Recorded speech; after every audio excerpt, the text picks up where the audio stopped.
right. Thank you. Well, good evening. We're here to run through our annual economic development update, I'll try to be brief. I know you've got a full plate tonight. So without further ado, we have a new team in place. That's an update to start off with. Myself, as you know, I started in this role in July on a temporary basis, on a permanent basis in October. Many of you have had a chance to meet Vicki Eggers, our administrative assistant, who has been a city employee for 5 years in police and planning, and is doing a great job hitting the ground running with this position. So as a reminder, these positions are partially employed by the city and also GBEDC, the Greater Beloit Economic Development Corp. So, Councilor Levy, I put this in for you, right? So what is the GBEDC? It's really a public-private partnership. It is an opportunity, it's focused on collaboration with our partners, and our partners meaning South Beloit, Clinton, Town of Beloit. So when developers are looking for property, they contact our office. We don't have to be limited by our borders. We can offer them opportunities in those partner jurisdictions. We're comprised of our larger companies primarily that are investors in GBEDC, but also some small businesses as well. They invest in that corporation. We own land in the Gateway. We do other things to promote workforce development. But our strategic plan is pretty clear on what our focus should be, and they're right here. It's right here. Business retention, expansion, and attraction to the greater Beloit area. Housing, promoting the construction of additional housing units in the city and in our partner jurisdictions, and marketing and really presenting Beloit as a great place to live and to do business. So I'll jump right into the city update. We did, as President Duncan stated, we did our annual report for GBEDC last week, and so that has a lot more of that element to it, and I'd be happy to share that if you'd like to see it, but I'll focus tonight on the city of Beloit activities. So you're looking at the Phoenix Investors Spec Building on Gateway Boulevard from the vantage point of G5 Brewing.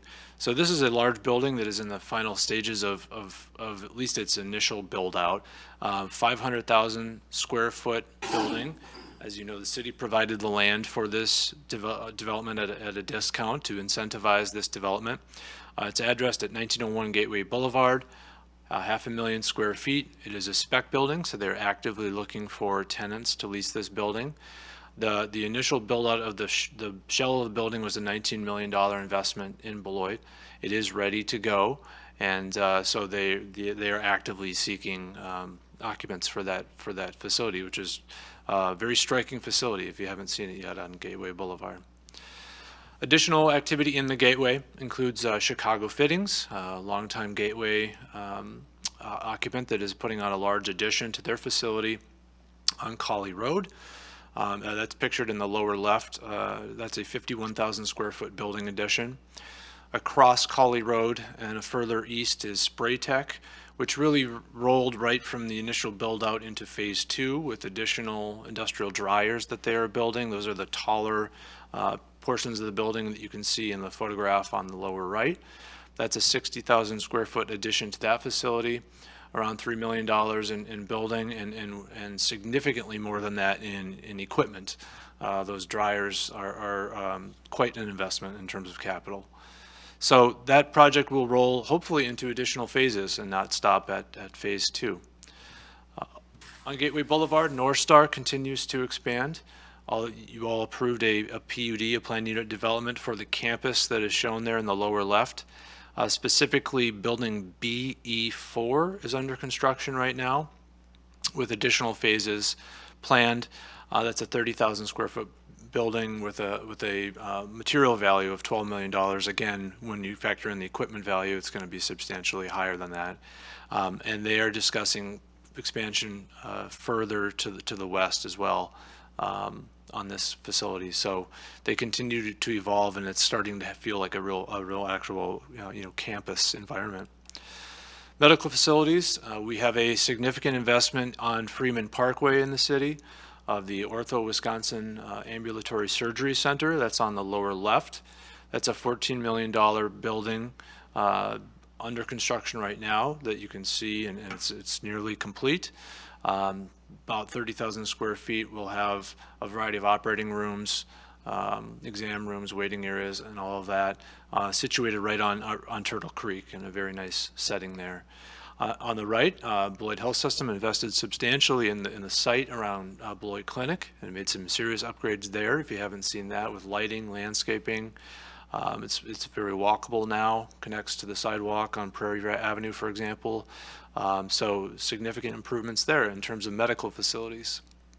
Downtown, these are just two examples, probably the most prominent examples of renovations that have happened downtown. On the left is State Line Mental Health, which purchased the former law firm next door and has combined it with their building on East Grand Avenue and constructed an addition along the sidewalk to really merge those two facilities together into one.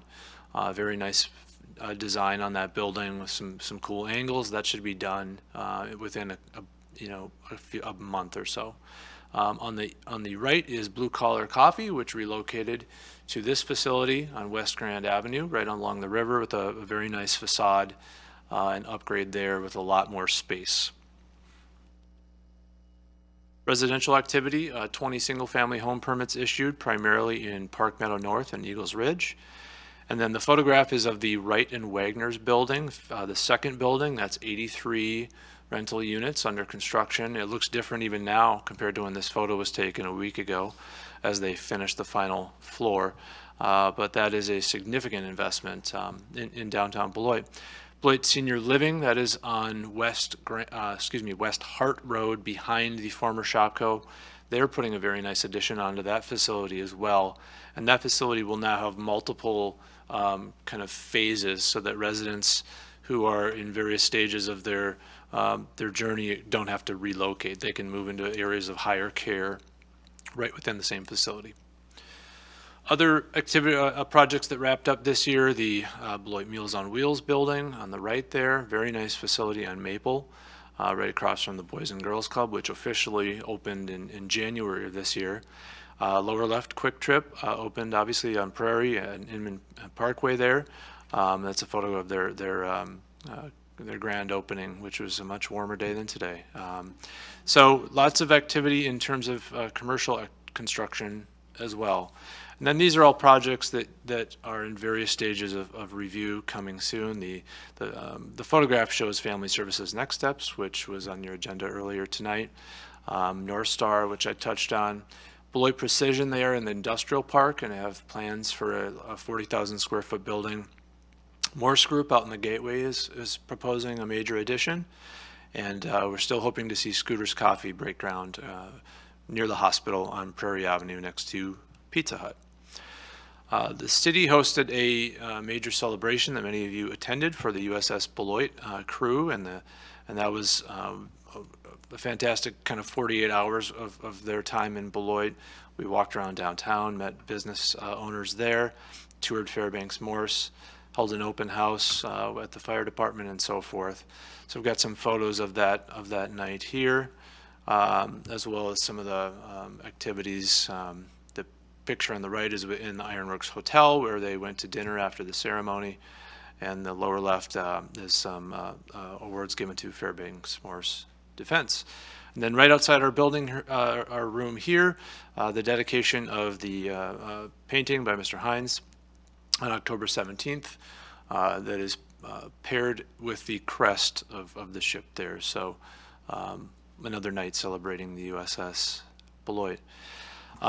Wanted to touch on a bunch of different updates that economic development has worked on with other departments. That would include some zoning reform, which again falls within that strategic plan of encouraging housing production. The housing flexibility ordinance, allowing houses to be smaller than 1,000 square feet with a PUD was a significant step in the right direction, in my opinion, which you approved in September, and opening some new types of housing as options. As you know, we had several workshops on ARPA and TIF housing funding and how to utilize that funding to incentivize housing construction. And I'm excited to see where that leads next year. I think there's going to be a lot of interest. Shout out to Eric as well for the 25% reduction in the mill rate, which is unheard of, and all of you for getting that approved, because that is exactly the kind of data that site selectors are asking for. I understand some folks went up, a lot went down, but that mill rate is really what is requested when businesses are considering our area. And then wanted to touch on some of the grants that were received as well, both for the 80 and 100 East Grand project and casino-related work. Our department made a concerted effort to be responsive to smaller businesses during the second half of the year, and so we were really pushing these bounce back grants.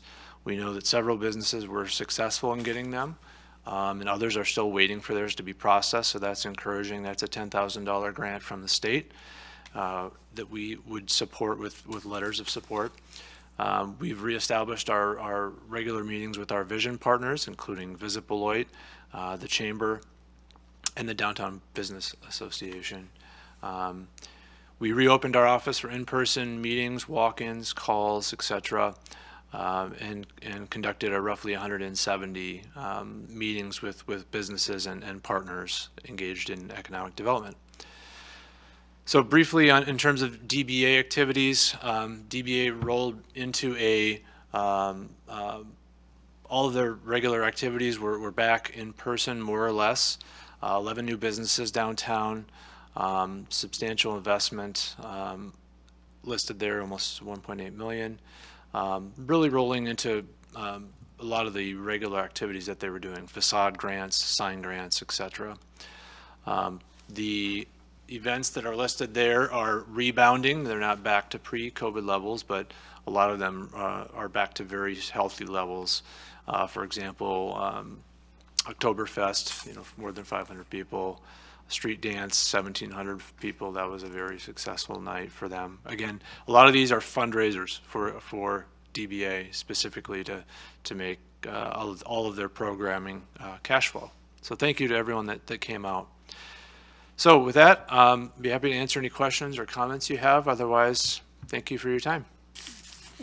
Were there any comments or questions? I did have one comment. I know that with GBDC, Catherine is also working at the library. What does she do, Drew? Can you talk a little bit about Catherine? Catherine Jackson? Sure. Yes. So Catherine Jackson is a small business specialist through the Small Business Administration and Rock County, and she's available to meet with Beloit residents that are interested in starting up their own business.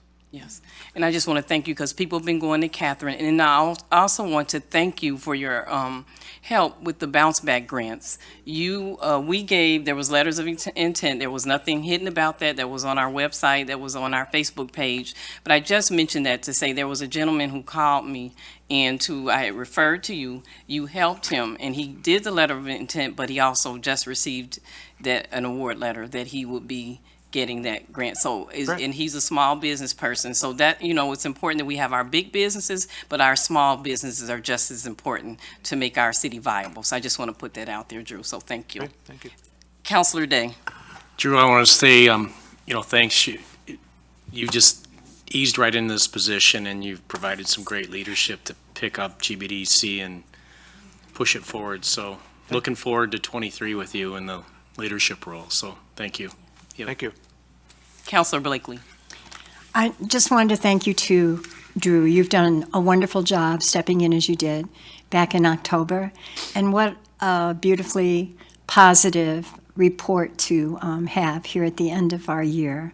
I look forward to many more positives with you in charge coming up in 23. Thanks again. Appreciate it. Thank you, Drew.